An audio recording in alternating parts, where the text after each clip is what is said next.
Les guerres sont toujours plus stupides les unes que les autres, voulues par des cons que subissent les peuples. La guerre du Vietnam, de 1955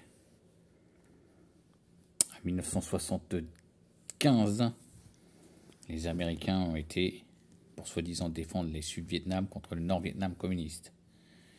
Les accords de paix qui ont été entrepris par les deux parties se sont d'abord déroulés à Paris, avenue Kléber, puis sont revenus à Choisy-le-Roi, au 11 rue d'Arte. Un jour j'irai.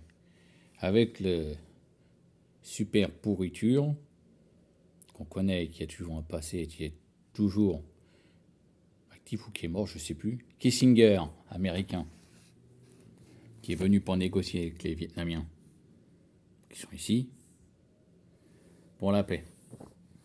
L'accord de paix a été signé en 1973. Se déroule de la résidence pavillonnaire et 11 rue.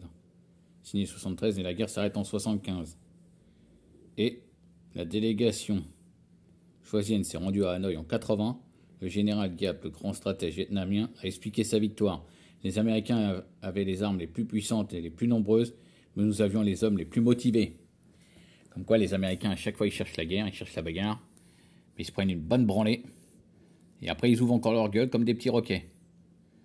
Voilà, ça c'était l'arrivée de la délégation à Choisy. Un peu d'histoire, ça sort des manifs. La guerre, c'est malheureux, surtout pour des familles qui n'ont rien à voir, qui perdent leurs fils, leurs petites filles, leurs petits-fils, les vieux, tout. Tout ça pour des abrutis qui se font la guerre pour des intérêts derrière. Ah, comme disait la baronne de Rothschild, si mes fils ne voulaient pas qu'il y ait de guerre, il n'y aurait pas de guerre. Ah oui, les armes. Alors voilà un peu d'histoire, c'était pour dire qu'à Choisy, il n'y a pas eu que la bande à Bono, de connu, et puis il n'y a pas eu qu'Antonio Ferrara de connu. Ben, il y a eu aussi les accords de paix qui se sont joués rue d'Arte, c'est une rue pas très loin d'où je suis né. Voilà les amis, un peu d'histoire. Un peu d'histoire dans le passé.